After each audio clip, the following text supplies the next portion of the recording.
Salam sejahtera, terima kasih karena bersama dengan saya di Nazlin Unity Channel. Saudara-saudara sekalian, apa jadi dengan Perikatan Nasional selepas ditumbangkan oleh Anwar Ibrahim semalam? Jawabannya, game over. Salam sejahtera semua. Hari ini saya nak bongkarkan apa jadi dengan Perikatan Nasional selepas Anwar Ibrahim tewaskan mereka satu persatu. Perikatan Nasional sekarang macam kapal bocor, tunggu masa karam. Kenapa saya kata begitu? Jom dengar sampai habis. Kita kasih padu semua fakta ini. Lepas PRU 15 yang lalu, PN memang yakin mereka akan rampas kuasa melalui pintu belakang. Tapi Anwar muncul sebagai Perdana Menteri yang ke-10 disokong Agung, malah diuji melalui undi percaya di Parlimen. Dan Anwar Ibrahim menang besar. PN jadi terdiam. Isu Perdana Menteri takut undi percaya terus lenyap. Bila Perikatan Nasional nampak Anwar tak tumbang, mereka pula mula mainkan naratif boneka DAP. Kerajaan minoriti, kerajaan kononnya tak stabil. Tapi malangnya semua naratif itu gagal mendapat sambutan rakyat. Sebab rakyat nampak kerajaan ini bertahan dan makin kukuh. Sebelum kita teruskan ulasan ini, jangan lupa tinggalkan komen Anda dengan tanda pagar Kami Sayang Malaysia. Tapi sebelum itu, saya perkenalkan kepada Anda dahulu. Ini terapi imun transfer factor for life. Terapi imun yang meningkatkan daya imun badan kita sehingga 400%. Secara umum dan ringkasnya, kita kena penyakit kerana imun badan kita yang lemah. Secara ringkas dan umumnya, kita susah nak sembuh daripada penyakit kerana imun badan kita yang lemah. Tapi dengan peningkatan daya imun badan kita sehingga 400% melalui transfer factor terapi imun for life ini, kita boleh melawan penyakit daripada dalam. Imun badan kita apabila menjadi kuat, boleh menyembuhkan kita daripada semua jenis penyakit dari besar sampailah yang kecil. Produk ini dipercayai oleh semua doktor-doktor di seluruh dunia, diperakui oleh doktor di Malaysia dan juga di seluruh dunia. Diluluskan oleh KKM dan paling penting halal. Ini ialah penemuan paling bersejarah dalam abad ini untuk dunia kedokteran dan perubatan. Dapatkannya sekarang sebelum Anda terlambat. Ingat, ini mungkin peluang Anda untuk mendapatkan kesihatan yang paling terbaik. Anda tak percaya, Anda rugi. Sila dapatkannya dengan segera. Saudara-saudara sekalian, lepas ini, apa pula yang akan berlaku? Perikatan Nasional cuba provokasi isu kehakiman pula. Bila ketua hakim negara nak tamat tempo, mereka bising takut Anwar akan pilih orang dia. Tapi Anwar ini bijak. Dia pilih ketua hakim yang berintegriti, bukannya boneka. Ini membuat Perikatan Nasional makin panas sebab mereka gagal jatuhkan Anwar guna isu mahkamah. Guna naratif kerajaan kawal hakim, semua hancur. Tambah lagi, Perikatan Nasional cuba main politik jalanan. Mereka membuat himpunan rakyat. Nak tunjuk rakyat marah kerajaan. Tapi apa jadi? Himpunan gagal. Di Kedah, himpunan Perikatan Nasional lesu. Orang tak datang, rakyat dah bosan. Kenapa hal ini berlaku? Sebab rakyat makin sedar masa Perikatan Nasional memerintah, ekonomi negara merosot, pengangguran naik, bantuan rakyat tak selesai. Sekarang, Anwar Ibrahim kerja keras tarik pelaburan, kawal harga barang. Rakyat makin nampak bezanya. Dalam Perikatan Nasional sendiri pun dah mula ada masalah dalaman. Dilihat PAS semakin dominan, Bersatu kini makin lemah. Mahathir pun masuk campur dalam game Perikatan Nasional. Bawa pula naratif ekstrim, perkauman dan agama sempit. Ini membuat pengundi bukan Melayu, pengundi muda semakin jauh dari Perikatan Nasional PN. Tambah pula ada kabar angin PAS dan Bersatu dah tak sehaluan lagi. Mereka hanya tunggu masa retak berpecah dua. Sekarang ini Perikatan Nasional dah macam hilang arah. Strategi mereka hanya fitnah, provokasi, bangkitkan kebencian kaum dan agama. Tapi rakyat dah muak. Rakyat nak ekonomi baik, kerja ada, harga barang turun, bukan drama politik murahan. Anwar pula apa jadi? Dia makin kukuh. Pelaburan asing tinggi, isu besar ditangani, hubungan antara bangsa pun kukuh. Tak hairanlah Perikatan Nasional makin takut. Jadi geng, inilah nasib Perikatan Nasional sekarang. Kalau tak berubah strategi, PRU depan PN bakal tenggelam.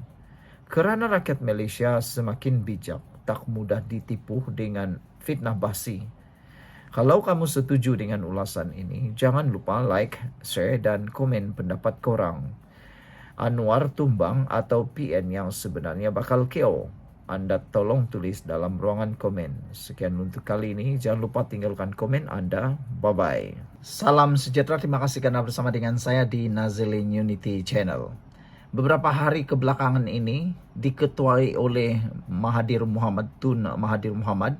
Mereka mendesak Anwar Ibrahim kononnya tumbang dan turun. Anwar Ibrahim tetap berdiri teguh. Namun demikian, Mahathir juga menyatakan dalam satu ucapan bahwa tidak perlu tunggu pilihan raya untuk tumbangkan, turunkan Perdana Menteri. Itu pesan Mahathir dalam satu himpunan. Pesanan itu sebenarnya adalah pesanan yang sangatlah tidak positif. Ini boleh mengakibatkan ketidakstabilan negara. Manalah dia fikir lagi kestabilan negara. Oleh sebab itulah, saya melalui channel ini membuat satu survey. Saya membuat satu survey keputusan ataupun satu pungutan suara. Apa yang akan jadi kepada Anwar Ibrahim? Dengan tajuk Jom, kita tengok berapa ramai penyokong Perdana Menteri Anwar Ibrahim. Jika anda sokong Anwar Ibrahim lebih baik daripada Perikatan Nasional, sila undi berikut. Yang pertama, Anwar Ibrahim adalah Perdana Menteri yang terbaik pada waktu ini, memandangkan pemimpin-pemimpin yang lain daripada pembangkang maupun daripada parti-parti lain, terutama juga daripada UMNO, Barisan Nasional. Anwar Ibrahim lah yang terbaik untuk negara buat masa ini. Selain itu, ada juga jawapan Anwar perlu letak jawatan. Ketiga, Muhyiddin, Mahathir dan Hadi terdesak. Dan Anwar kekal sebagai Perdana Menteri untuk kali kedua atau penggal kedua. Dapatan kepada jawapan ini saya akan umumkan sebentar lagi. Tapi sebelum itu anda juga tolong tulis dalam ruangan komen, jika anda mahu Anwar Ibrahim kekal sebagai Perdana Menteri dan adalah Perdana Menteri yang terbaik, sila tulis nombor 1. Tetapi jika anda rasa Anwar Ibrahim perlu letak jawatan, tulislah dalam ruangan komen dengan nombor 2. Saudara, sebelum itu saya nak perkenalkan kepada anda dahulu, ini Transfer Factor for Life, terapi imun yang meningkatkan daya imun badan kita sehingga 400%. Apa yang terjadi apabila imun badan kita menjadi lemah? Ialah kita tidak dapat melawan penyakit daripada dalam tubuh badan kita. Apabila imun badan kita jadi bodoh dan menyerang tubuh badan kita, kita jadi sakit sendiri. Tapi secara ringkas dan umumnya, apabila imun badan kita menjadi kuat dan bijaksana, kita boleh lawan apa saja penyakit yang ada dalam tubuh badan kita. Jadi dapatkan produk Transfer Factor for Life ini melalui nombor telefon yang tertera. Dan untuk maklumat anda semua, produk ini ialah lulus KKM, halal dan diperakui oleh doktor-doktor di seluruh dunia.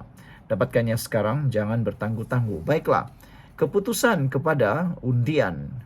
Sama ada Anwar Ibrahim adalah Perdana Menteri yang terbaik atau dia perlu letak jawatan. Ini keputusannya. Sebanyak 64% memilih Anwar Ibrahim sebagai Perdana Menteri yang terbaik. Adakah anda juga setuju? Ramai yang setuju, saya juga setuju. Karena memang betul Anwar Ibrahim bukanlah Perdana Menteri yang perfect. Bukan Perdana Menteri yang 100% baik dan sempurna. Dia baru jadi Perdana Menteri menghampiri 2,5 tahun atau 3 tahun. Tetapi sudah banyak perubahan yang berlaku dan kestabilan negara terus terjamin.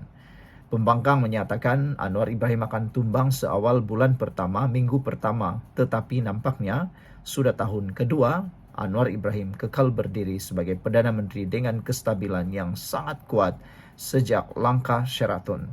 Saya rasa kalau bukan Anwar Ibrahim, sudah tentu negara kita ini tidak akan stabil lagi.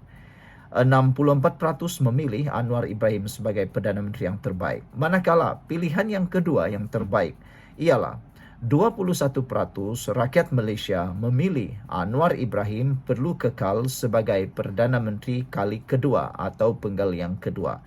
Ini adalah kejutan yang besar untuk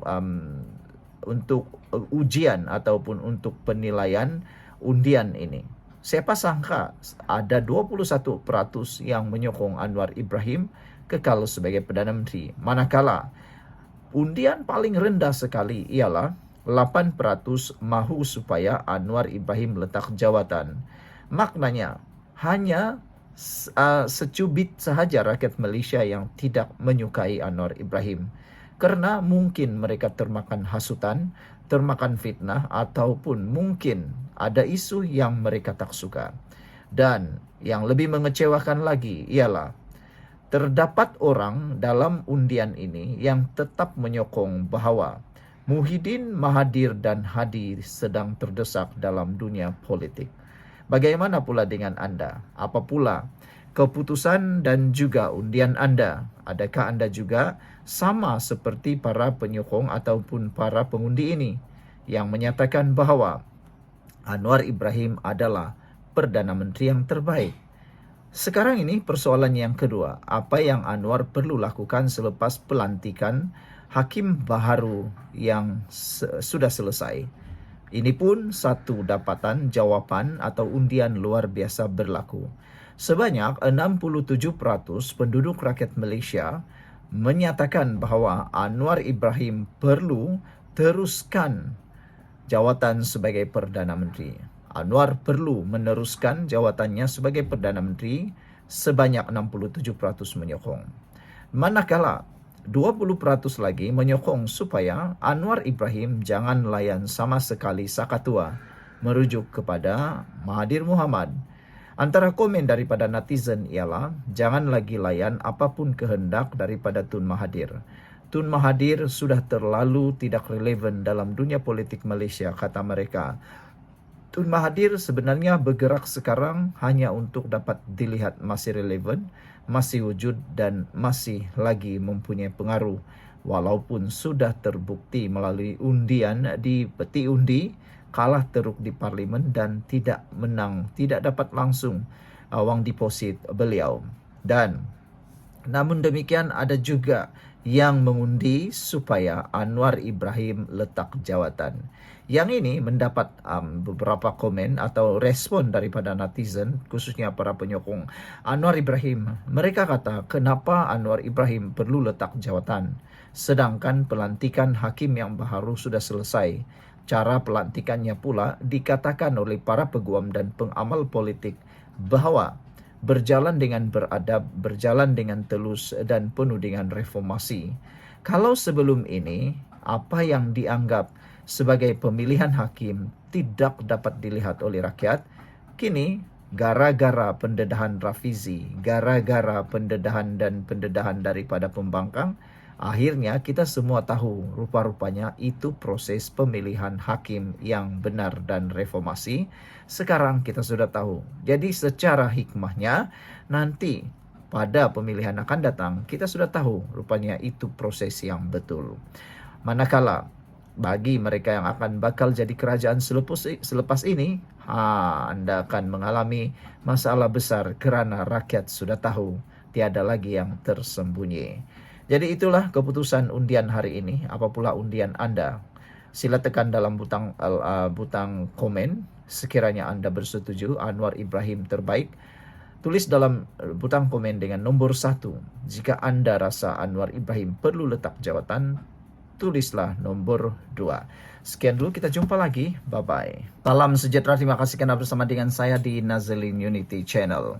Menjadi tanda tanya pada pagi ini ialah kemana hala tuju seterusnya Perikatan Nasional.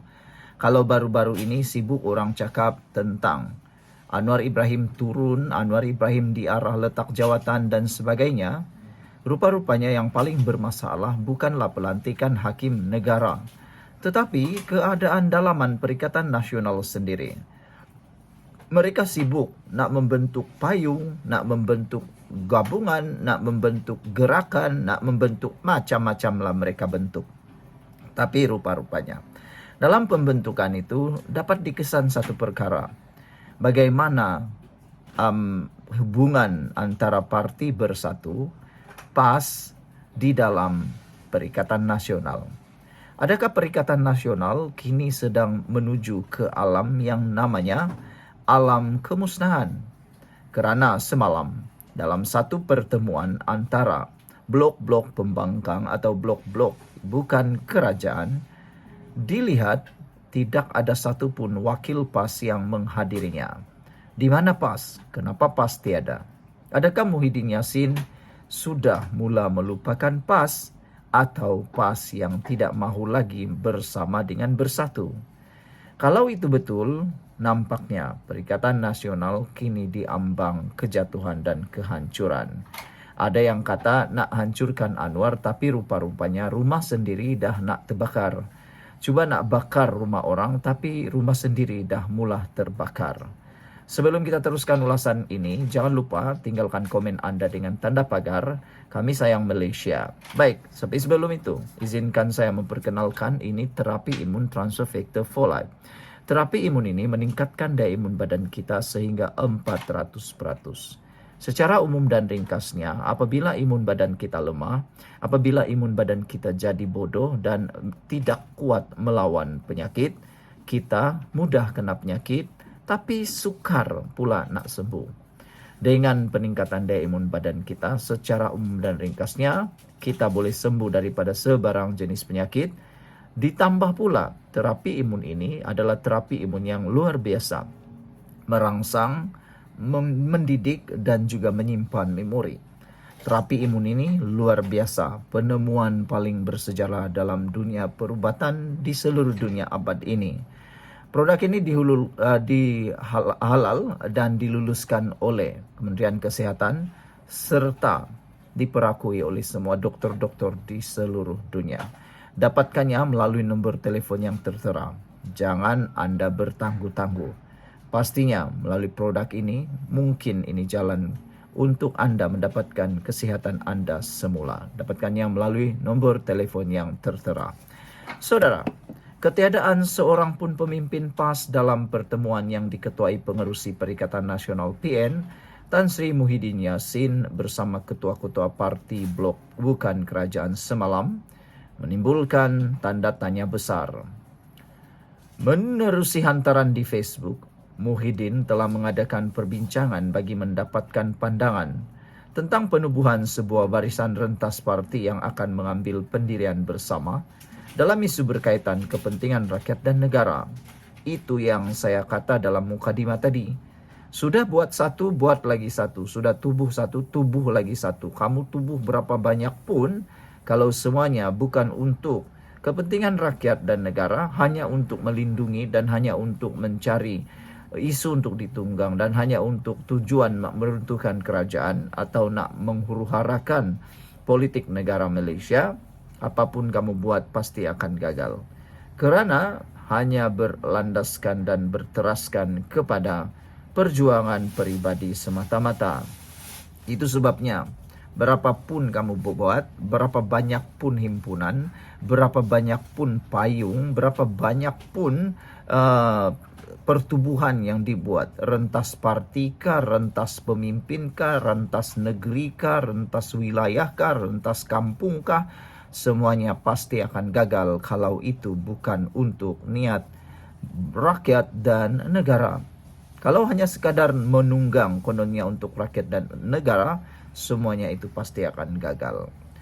Beliau dalam kenyataannya berkata, penubuhan barisan rentas parti itu bertujuan untuk memperkukuhkan peranan semak dan imbang parti-parti pembangkang di dalam dan di luar parlimen. Namun, kelibat pemimpin utama PAS, parti komponen terbesar dalam Perikatan Nasional, tidak langsung terlihat dalam beberapa keping gambar pertemuan yang dimuat naik Muhyiddin. Muhyiddin cuma menyebut beberapa nama yang hadir dalam posting beliau dan tiada satupun pemimpin PAS.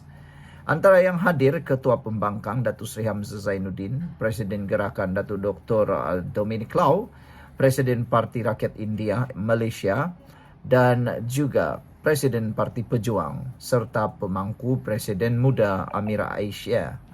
Selain itu, Presiden Putra Datuk Dr. Ibrahim Ali, Timbalan Pengerusi Parti Sosialis Malaysia, juga Ketua Belia Parti Progresif Penduduk Malaysia, dan Presiden Berjasa, Presiden Bersepakat, dan Presiden Parti Kemajuan Malaysia.